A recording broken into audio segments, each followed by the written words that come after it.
بسم الله الرحمن الرحيم. الحمد لله رب العالمين، والصلاة والسلام على رسوله الأمين محمد وآله وصحبه أجمعين، أما بعد. كدرس يا رسالة الرقية الشرعية لفضيلة الشيخ إبراهيم بن عبد الله المزروعي حفظه الله. tulimalizia katika kikao kilichopita kuyataja maneno ya al-Allama Ibn al-Qayyim rahimahullah akiwa azungumzia ponyo katika kitabu cha Allah subhanahu wa ta'ala al-Qur'an. baada ya kutaja maneno ya Ibn al-Qayyim rahimahullah, الشيخ المزروعي حفظه الله قسم: فالقرآن علاج للأمراض العضوية، مثاله أن الغالب في هذه الأمراض سببها الشيطان. قرآن نداوى يا مراضي يا viungo vya mwanadamu. Mfano wasema mara nyingi haya maradhi yanawapata watu sababu yake ni shetani, لأنه له تحكم في جريان الدم. سبب شيطاني أنا تحكم بمعنى katika kutembea au mapito ya damu ya mwanadamu, shetani waweza kupita na njia zile. Kwa hivyo kuna uwezekano ile shetani ikiwa yopita katika sehemu zile kucontrol na kuipeleka ile damu kwa sababu yuko pale. لقول النبي صلى الله عليه وسلم، متوم صلى الله عليه وسلم akilizungumzia hilo wasema: inna shaytana yajri min ibn adam majra ad-dami, hakika shaytani apita katika mwili wa mwanadamu katika mapito ya damu, bimaana zile sehemu ambazo damu hupita na yeye pia hupita. Na huenda shaitan akamuingia mtu akaingia katika ile sehemu ambayo yapeleka mwili wake katika ubongo, na ndio maana ukamwona mtu akiwa ana mas ya shaitan aweza kuzungumza kwa mfano lugha ambayo yeye mwenyewe haijui, maisha yake hajawahi kuizungumza lugha ile. Bimaana akiwa katika hali yake ya kawaida akiambiwa zungumza hiyo lugha haijui. Kuna bwana mmoja namjua mimi, alifanywa sihir, akawa katika hali ya yule shetani azungumza Kiarabu vizuri kabisa kwa lahja ya Kimasri, yaani utafikiri ni Masri na mwenyewe hajui chochote katika Kiarabu. Akirudi sawa sawa mzungumzishe Kiarabu hakuelewi neno moja analozungumza kabisa, sababu anatahakam pale na kuupeleka ule mwili wakati ule nani? Ni shetani. Allah amempa uwezo huu. Qala famin dhalika, miongoni mwa maradhi haya ambayo huenda yakampata mwanadamu kutokamana na shetani, الغضب، وهو أساس لأمراض كثيرة. غضب hasira, na hasira ni sababu ya maradhi mengi sana. Subhanallah, yani hapa wafahamu hikma kubwa ya Mtume sallama kumuhusia yule bwana alipokuja: ausini qala la taghdab، فردد مرارا قال لا تغضب، bali Mtume sallam katika kubainisha mwenye nguvu akasema laysa shadidu bisur'ati inma shadidu alladhi yamliku nafsahu 'inda al-ghadab. Sababu ghadhabu sasa hivi imesababisha watu wengi kupatwa na maradhi mengi.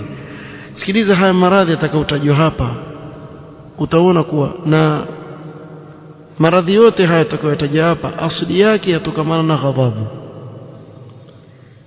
Kasukari, maradhi ya kisukari. Sikia fulani yule ansukari, mara nyingi ukichunguza utakuta kuwa yaletwa na zile dhiki anazokuwa nazo mtu na hasira anazokuwa nazo. Bali mimi namjua mtu ambaye alipandwa na hasira akitulia na sukari. Sahibi yangu mmoja namjua vizuri sana, ilitokea jambo kazini likamtia hasira na ndio siku hiyo akapatwa na sukari.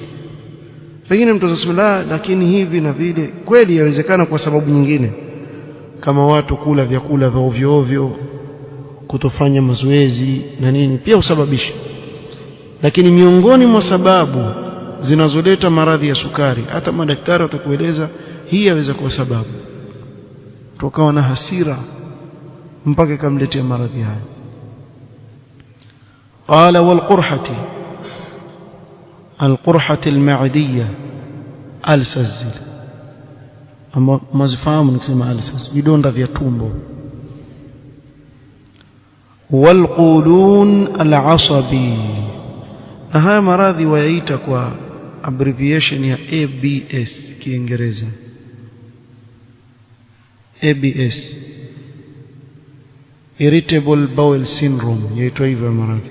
Haya maradhi yakikushika ni kuwa hali yako ya kukidhi haja haieleweki. Yani bimaana waweza kuwa na imsak,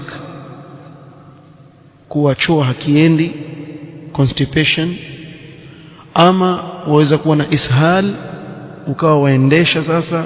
Yani yaweza kuja hivi, yaweza kuja hivi, au yaweza kuchanganya, mara yaje hivi mara yaje hivi, haieleweki. Yani ile hali yako ya nini ya tumbo, na ukaa miaka ya maradhi, wal billah.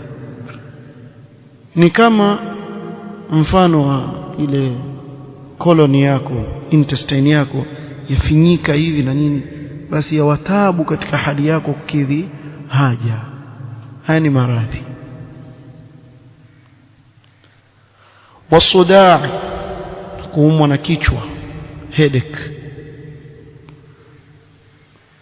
Waljalta, wengine waita stroke, lakini aina yake ni thrombosis waita Kiingereza. Aina ya stroke yani kupigwa na baridi, wasema patwa na baridi. Kiswahili waita baridi, Kiswahili hii yaitwa baridi. Wasaktati ad-dimaghiyya, na hii ndio ile stroke sasa. Bimaana katika ubongo ule huenda ikawa ni sababu ya kufanya ule mwili wa mwanadamu kawa hauwezi kufanya kazi. Wasikia mtu amepigwa na stroke, macho tu ndio yafanya kazi, mwili mzima haufanyi chochote. Na hivyo ikawa ule ubongo hauwezi kutuma, yani zile, kuna namna Allah subhanahu wa ta'ala amemuumba mwanadamu, ule ubongo ukitaka kuinua mkono ndio kuna coordination baina ya ubongo na viungo vyako. Sasa ile hakuna. Ukamwona mtu yuko juu ya kitanda, haja yake nini, azakumullah, pale pale juu ya kitanda, ni stroke. Qala washalal almufaji, paralysis, mtu kuparalyze. Hii pia Kiswahili waita nini? Kupooza mtu, ghafla hivi amepooza. Wadhabhati as-sadriya, heart attack, huja patana maradhi ya moyo ile heart attack. Wa amradhi alqalbi, na maradhi mengine mbalimbali ya moyo, wa ghairiha, na mengineo. Haya mara nyingi husababishwa na nini? Na hasira. Walghadhabu min ash-shaytan, na ghadhabu yatokamana na shaytan. حتى قال تعالى واذكر عبدنا أيوب نمكمبوك مجويت أيوب إذ نادى ربه alipomwita Mola wake akasema anni massani ash-shaytanu binusbin wa adhab, kwa hakika shetani amenifikishia mimi udhia na adhabu. Maradhi yatokana na yule shaytan yaliyompata Ayub alayhi salam.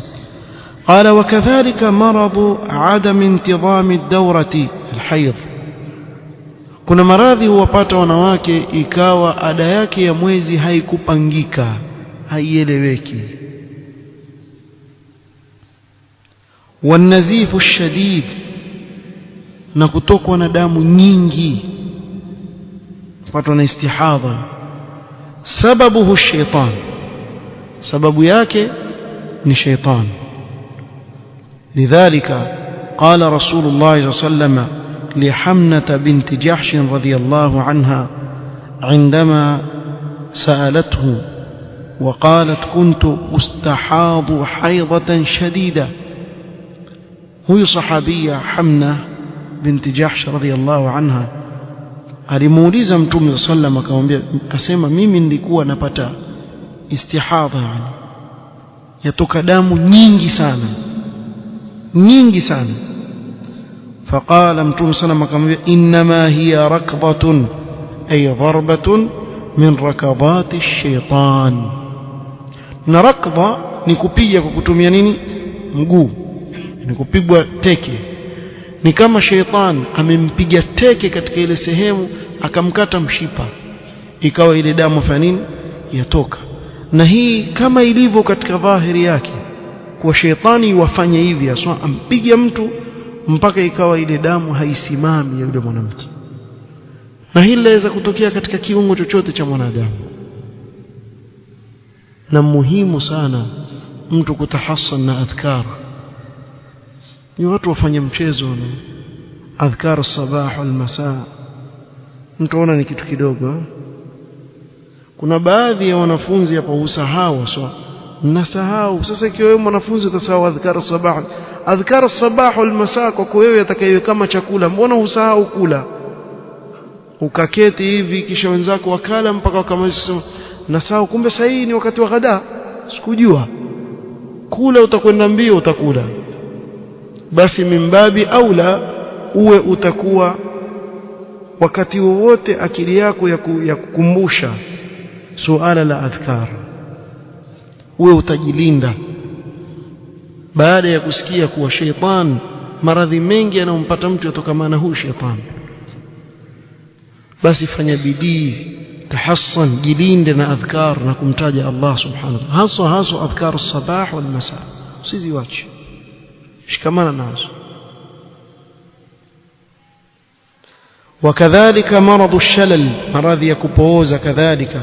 فالجن يمسك الأعضاء المصابة فيوقف حركتها, shaytan aweza kushika vile viungo ambavyo vimepatwa na yale maradhi ya kupooza, akazuia vile viungo vikawa haviwezi kufanya haraka. Shaytan aweza kufanya hivyo. Na kuna watu hufanywa sihr ikawa hawezi kutembea mzima, lakini hawezi kutembea. Na tuliwahi kutaja tulipokuwa tuzungumzia zile yani al-ad'iya ad-du'a al-mustajaba ya Sheikh Abdul Razzaq, akataja pale ndani tukio la yule kijana ambaye alikuwa juu ya kitanda muda mrefu, akamshauri baba yake asome zile asbab alizotaja Ibn Qayyim rahimahullah za kukubaliwa dua maarufu. Nafikiri ndiwahi kuwatajia. Na yule kijana alivyokuwa yuomba zile adhiya, Allah subhanahu wa ta'ala akampa shifa. Kwa wakati mwingine yatokana na shaytan. فإذا قرئ عليه القرآن غادر الجسم وشفي المريض بإذن الله تعالى. akisomewa Qur'an yule shetani yuondoka katika ule mwili na yuwapona yule mgonjwa biidhnillahi ta'ala, yuwapona, rudi mzima, ukamwona mtu yuko sawa. Kama vile kadhalika miongoni mwa dawa ni hijama. katika masala kama haya, sababu hijama hutoa damu mbovu ambao ndio sehemu mara nyingi shetani hukaa katika kiwiliwili cha mwanadamu. Sasa ile damu mbovu inapotolewa, hana mahali pa kukaa, huondoka, ukamwona mtu yuwapona biidhnillah taala kutokamana na yale maradhi aliyokuwa nayo, ikiwa ni kiungo chake kilikuwa kimepooza chaanza kuwa na haraka. Qala wa hakadha al-amrad an-nafsiyya. Sasa haya maradhi ya nafsi ni yale maradhi ambao watu wanasibisha na saikolojia, yani si kuwa eti akili, amuita maradhi ya akili. Naam, wahitaji wazimu, brain torture, sijui kama ni hiyo. Asema كانفصام الشخصية. كانفصام الشخصية. انفصام الشخصية jina lake la kizungu gumu kidogo hizi, waita schizophrenia, kiangalia Kiingereza yake ito hivyo. Almuhim, maana yake haya maradhi ni ile mtu kitu cha sawa akiona si cha sawa, mara zungumza peke yake, mara zungumza hivi kama wasiwasi nini, azungumza maneno hayaeleweki. Kuna mtu azungumza nini, saa nyingine hii inaweza kutokamana nani na shetani. Walwaswasa, maradhi ya wasiwasi. Kuna watu wana maradhi ya wasiwasi, na watu wako tofauti katika maradhi ya wasiwasi. Kuna watu wengine wana wasiwasi katika kula, akipewa chakula atauliza maswali mingi, hii alafu ina nini, hii haina, hii stomu na tumbo kila hii, alafu ina basi wasiwasi. Na wakati mwingine ana wasiwasi, labda aliwahi kweli kula chakula fulani kikamdhuru, pengine akikupikwa vizuri kikamdhuru, ikawa ndio imemuingia katika nafsi yake kwa mimi nikila chakula fulani kitanidhuru, au nikila nyama ya mnyama fulani itanidhuru. Wengine kama kwa mfano sema mimi kila nyama ya bata mimi nitafanyika hivi, na akapikiwa bata asiambiwe mbata nkuku, ingawa hii makosa, lakini kwa mfano asiambiwe, akala na asimdhuru chochote, akala vizuri kabisa, ingawa ikiwa wajua mtu hapendi nyama fulani, si sawa kumwambia kwa wewe kula nini, wewe kula tu. Mwambie huyu ni nyama fulani, kama hali awache. Usije ukamuudhi mtu baada ya kuwa chakula ndio mwambie basi wajua nkula nini bwana, nini kunguru. Kunguru haliwi bwana. Cheka, kuna jamaa lilishwa kunguru huku kwetu Majengo, Allah yarhamu. Kuna kijana wenzake akienda kupiga njiwa, yeye haendi. Zamani watoto piga njiwa kule, wakiangusha wakichinja hawajakula, yeye angoja tu. Jamaa wakasema leo atatutambua, leo walikosa njiwa pata kunguru, piga kunguru chini, wakamfutua vizuri kunguru na njiwa kama sawa tu, tena wakampikia na kila kitu. Kaja, vipi leo? Ambaye leo iko tena mzima huyo, kala mpaka kamaliza. Watu wana adabu bwana, akimaliza ambio hawajua nkula nini, nkula kunguru leo. Jamaa jitapisha, nani aambie mlete, na machezo haya si mazuri. Kumlisha mtu kitu cha haramu si sawa kabisa, lakini jamaa hulishana vitu ambavyo mtu hataki, hata kama ni ya halali. Kama mtu hali, mwambie hii ni kitu fulani, ngoja chunga. Mtume sallam alipowekwa yule kenge yule, aliambiwa ya Rasulullah, hiyo ni nyama nani? Ya kenge, dhab. Faamsaka an-nabi sallam, Mtume sallam akajizuia hakula. Khalid ibn haramun huwa ya Rasul? Qala la, si haramu, lakini nafsi yangu sipendi tu, nachefuko na roho nikila nyama hii. Wakala kina Khalid Murid radhiyallahu anhu na wengine, Mtume sallam hakula. Hebu fikiria kama hakuambiwa, si angekula, kwa sababu hajui nyama. Mpaka alipoambiwa nyama nani akarudi nyuma akawacha. Na hii ni katika adilla kuwa Mtume sallam hajui nini, hajui ghaib. Hajui ghaib, hata ile nyama pia kujua kama ni ya kenge, mpaka alipoambiwa Mtume sallam. طيب. قال والاكتئاب. اكتئاب ni depression maarufi, ni maradhi sasa hivi yameenea sana, depression. Kila unayemwona mtu ana depression yule, kwa nini? ukiangalia vizuri, kwa sababu watu wako mbali na utaji wa Allah subhanahu wa ta'ala, na wameipigia makamama dunia, na dunia haiwezi kwenda unavyotaka wewe. Wallahi hii dunia kitu cha ajabu sana. Hii dunia ukiiacha itakufuata, jaathu dunya wa hiya raghima, itakuja chini ya miguu yako. Lakini ukiifuata, kila unachokifuata kiingiani, kila unachokifuata kiingiani, wamkuta mtu anketi ashika matama tu mpaka ataka kuzama kwenye mkono yake. Kuna nini? Peke yake kikaa, lakini unajua una nini baba? Mwisho akienda akipia huyu ana depression, maradhi ambayo watu wengi sana leo wanayo, wengi sana. Wengi katika watu wana maradhi kama haya kwa sababu ya kuipenda sana dunia na kuacha utaji wa Allah subhanahu wa ta'ala. Mbona haya maradhi watu wa nyuma walikuwa hata hawajui, hata habari hawana. Sasa hivi yamezidi kwa sababu watu wapenda sana dunia. Wallahu almusta'an.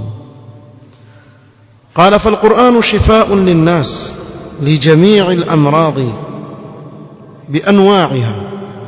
قرآن ni shifa, ni ponyo kwa watu kwa ajili ya maradhi yote kwa aina yake mbalimbali. ولذلك لما دخل رسول الله صلى الله عليه وسلم على عائشة وامرأة تعالجها, siku moja Mtume sallam aliingia kwake kwa Aisha radhiallahu anha, na kuna mwanamke alikuwa akimtibu Aisha, alikuwa ni mgonjwa.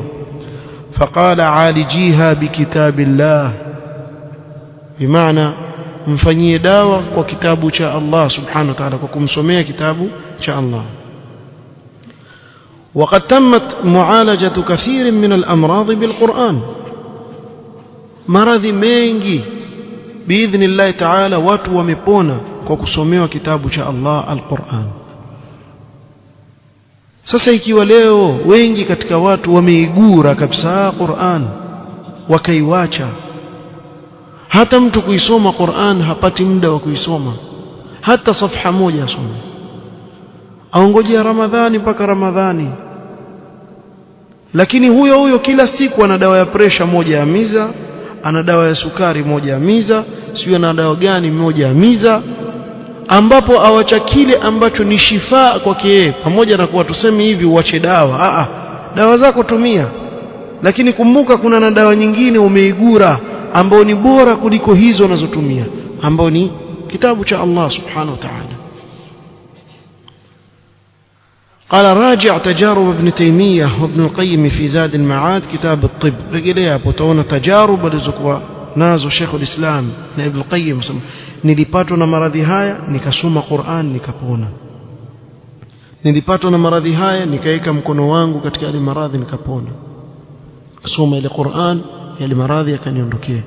Lakini hii yataka iman na yaqeen katika moyo na kutokata tamaa, sio waweka tu soma ayatul kursi kimaliza, mbona bado nasikia kama naumia vile vile. Wewe sasa wajaribu wewe, soma tena, rejelea, soma, kuwa na yaqeen kwa Allah subhanahu wa ta'ala atakuondolea hayo maradhi, na biidhnillah ta'ala atakuondokea biidhnillah, kama tulivyotaja maneno ya Qayyim rahmatullah alayhi. Ikiwa jabali lao kama lingeteremshwa Qur'an lingepasuka, itakuja wewe maumivu yako ya magoti, na umwana goti tu, somea Qur'an biidhnillah ta'ala, Allah atakupa shifa. Tanbih muhimu baada ya kuzungumza hayo yote, yasema la yufhamu mimma sabaqa tarku al-asbab ad-dawaiyya كالذهاب إلى المستشفيات للعلاج. hapa ndiko mushfayati, mustashfayat. Isifahamike katika haya tulotangulia kuyataja kuacha sababu za dawa zile, kama kwenda mtu hospitali, mtu asije akaelewa tusema kuwa Qur'an ni dawa maana yake usiende hospitali, la. ولكن الأساس في علاج أي مرض هو القرآن الكريم, lakini msingi wa ponyo ya kila maradhi ni hii Qur'an, ni kitabu cha Allah subhanahu wa ta'ala. ويضم إليه السبب الدوائي, naongeza juu yake sababu ya dawa. Bimaana kwa mfano wewe umepatwa na maradhi fulani ambayo yana dawa yake, ile tembe, nenda kachukue zile tembe kula, lakini pia mwanzo utangulize kuisoma Qur'an ili iwe ni shifaa kwako wewe. Walidhalika qala Rasulullah sallam likulli da'in dawa, kila maradhi yana dawa. Fa idha asaba ad-dawa'u ad-da', ile dawa ikiyapata yale maradhi vizuri, ikawa yalingana. Kwa mfano una malaria ukapewa dawa ya kuumwa na tumbo, itakuwa sawa dawa yake? Kwa hiyo waweza kununua dawa nyingi lakini yale maradhi yako vile vile, kwa sababu ile dawa haijapatana nini na yale maradhi ulionayo. Si mfahamu hapa? Ndio hivyo Mtume sallallahu alayhi wasallam asema yale madawa yakiipata yale maradhi kisawa sawa, bari biidhnillah azza wa jalla, yule mtu atapona biidhnillah azza wa jalla, kwa uwezo Allah atapona. وقال أيضا إن كان في شيء من أدويتكم خير, ikiwa katika chochote miongoni mwa dawa zenu kuna khairi, fa fi shartati mihjam, ambayo ni hijama. Ile hijama kwenda kuchanjwa ukatolewa ile damu chafu, na hii ina ujuzi wake. Usiende ukaangalie video kwenye YouTube za hijama kisha ukasema wewe pia wafanya hijama, utakuja kufanya watu wapinde migongo wewe. Kuna mmoja alikuwa afanya kazi kwenye kliniki ya hijama, basi ghafla tena jeuri kweli jamaa, nafikiri mshamuona yazunguka misikitini, mimi tabibu wa hijama. Ni mrongo huyo. Kamfanyia jamaa mmoja hijama, maungo yakapinda akabaki hivi, mzee atembea kama ankwa plastiki hivi. Ikabidi apeleke kwa daktari, wallahi alazim, siwaambii mzaha, ikabidi apeleke kwa daktari wa kikweli wa hijama, mfanyie tena hijama, ndo mzee akarudi sawa sawa. Bahati yake alhamdulillah, daktari wako. Na azunguka, basi azunguka misikitini, azunguka Kenya, maliza Kenya ilivyojulikana kaenda Tanzania. Ukienda katika hospitali za hijama utaona imebandikwa picha yake, huyu ni muongo au husiana na mambo ya hijama na nini, picha yake aswa imbandikwa hivi. Ni jamaa mmoja hivi, ukimwona hivi ajifanya mjuaji na hana ajualo kama.